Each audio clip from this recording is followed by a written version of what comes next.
Pada akhirnya, di bawah perlakuan semua bintang yang mengelilingi bulan, Qin Yichen kembali ke istana garis keturunan Yan. Qin Yi, rencana apa yang kamu miliki di masa depan? Bukankah seharusnya guru tidak setuju dengan Anda untuk bergabung dengan kakak senior Ye? Saat berbicara, Yan Taiyi, yang duduk di seberang Qin Yichen, berinisiatif menuangkan secangkir teh untuk mantan, yang mengejutkan mantan. Setelah mengisi dirinya dengan cangkir teh, Yan Taiyi berkata, Qin Yi, apapun yang terjadi, di masa depan, saya harap Anda dapat banyak berinteraksi dengan Zener dan saling meminta nasihat, yang dapat membantu saya membawa Zener. Ketika dia mengatakan ini, Yan Tai berkata dengan tenang. Tetapi dia tidak memperlakukan nada suara yang mulia. Sebaliknya, para tetua di antara teman-teman berbicara tentang dunia. Karena Yan Tai tahu bahwa pemuda di depannya kemungkinan besar akan menjadi kakak senior Yan Zhen di masa depan. Status ini layak untuk perlakuan seriusnya. Selain itu, jika dia dapat memanfaatkan kesempatan guru abadi masa depan dengan baik dalam kesempatan ini, dia akan mendapatkan banyak perhatian dan manfaat di masa depan. Namun, Qin Yichen sedikit malu dengan persahabatan antara kata-kata Yan Taiyi. Dia dihargai oleh Tuan Abadi untuk hal yang begitu hebat. Bagi siapapun, saya takut menjadi liar dengan sukacita. Bahkan dia, ada sedikit gelombang di hatinya, tapi tujuannya untuk Sekte Abadi bukanlah ini. Bahkan ngomong-ngomong, tujuannya mungkin melibatkan lebih banyak hal daripada beribadah di bawah gerbang Ye Feng Hua. Tidak hanya itu, meskipun 3 Master Abadi memiliki kesan yang baik pada mereka hari ini bukanlah keyakinan bahwa Qin Yichen dapat menjamin bahwa mereka akan melawan Sekte Dewa Abadi untuk diri mereka sendiri. Terlebih lagi, pada akhirnya, perilakunya adalah menipu garis keturunan Yan dan Sekte Abadi. Ketika Sang Guan Miao mengetahuinya, bukannya tidak senang, dia menjadi marah, dan Qin Yichen hanya bisa tersenyum pahit. Bahkan kasus terburuk, yaitu mengenal orang lain dan mengetahui apa yang harus dilakukan, maka Qin Yichen benar-benar tidak berdaya. Anda tahu, itu ada di Sekte Surga yang abadi. Jika Temple of Heaven, S dan juga memiliki senyawa dan sendiri, dia takut dia bahkan tidak bisa keluar dari sekte. Dapat dikatakan bahwa Qin Yichen tampaknya menyilaukan sepanjang jalan, tetapi sebenarnya berisiko. Risiko besar.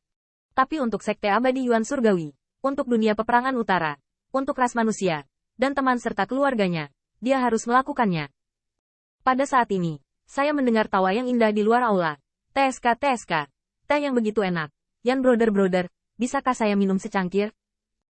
Qin Yichen mendengar ini. Ketika dia melihat ke atas, dia melihat Ye Feng Hua dengan kedua tangan di punggungnya, dan perlahan memasuki aula sambil tersenyum. Dan Yan Tai segera tersenyum dan berkata, dimanapun kakak senior Ye berkata, kamu bersedia untuk datang. Saudara muda saya menyambut sudah terlambat. Saat berbicara, Yan Tai secara pribadi menuangkan secangkir teh harum untuk Ye Feng Hua. Tetapi Qin Yichen bangkit dan dengan cepat bangun bersama Yan Zhen dan berkata, saya telah bertemu Tuan Ye. Ye Feng Hua tidak memalingkan muka. Dia langsung duduk di futon, mengetuk teh, dan memuji ibu jarinya.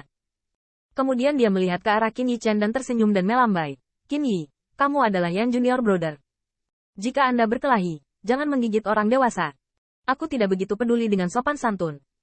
Qin Yichen mendengar ini tersenyum. Senior Ye. Ye Feng Hua mendengar ini. Tampaknya senyum di sudut mulut sedikit lebih tinggi. Meletakkan cangkir teh. Dan dengan hati-hati menatap pemuda di depannya. Dan arti pujian dan kebaikan tidak terselubung. Itu benar.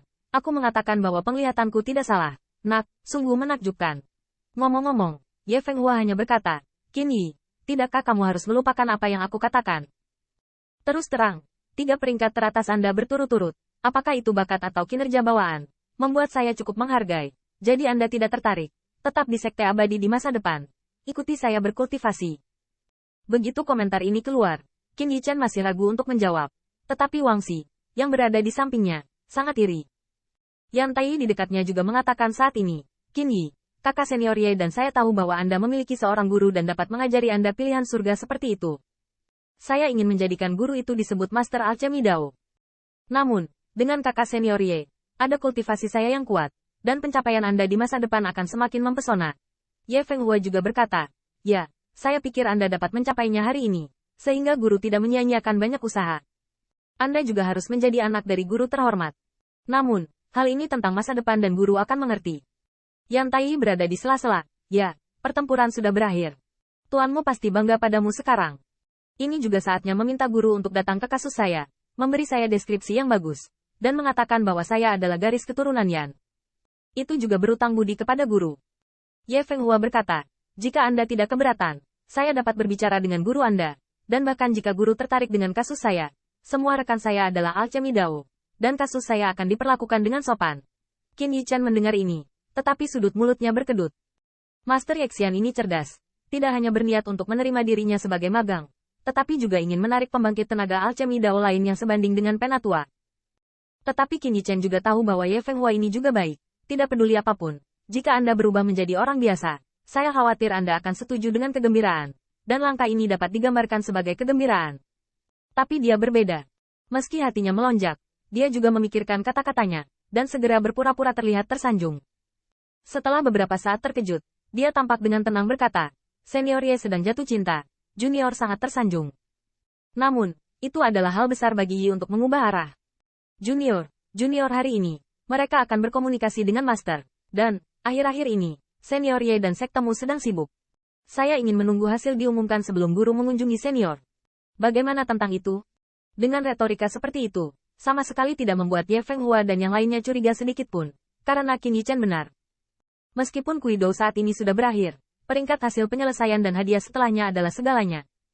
Dengan pemikiran ini, Ye Fenghua berkata, baiklah. Saya akan meminta guru untuk memasukkan narasi setelah masalah di sekte sibuk. Lagi pula, Ye Fenghua berbicara dengan nyantai dan tertawa sebentar sebelum dia bangun dan pergi. Qin Yichan juga mengikutinya. Sebelum pergi, Ye Fenghua tidak lupa menanyakan yang pertama, dan mendorong kultivasi dan sejenisnya di masa depan. Dia bahkan menyebutkan alam yang pertama, dan hanya satu langkah ke alam bumi. Bermartabat abadi. Tentu saja tidak mungkin untuk mengatakan omong kosong. Qin Yichan melihat penampilan Ye Fenghua. Tampaknya dia sedang mempertimbangkan untuk memberikan upacara untuk murid masa depan. Lagi pula, dari sudut pandang Ye Fenghua, salah satu master abadi dari Sekte Abadi 3 Master Agung Abadi ditolak, dan dia akan ditolak tanpa alasan. Setelah mengirim Ye Fenghua pergi, Yan Taiyi tersenyum dan berkata kepada Qin Yichan lagi, Qin Yi, kamu telah bekerja keras akhir-akhir ini. Dalam beberapa hari ke depan, istirahatlah dengan baik dan ingin berjalan-jalan di dalam sekte dan biarkan Zener yang memimpin.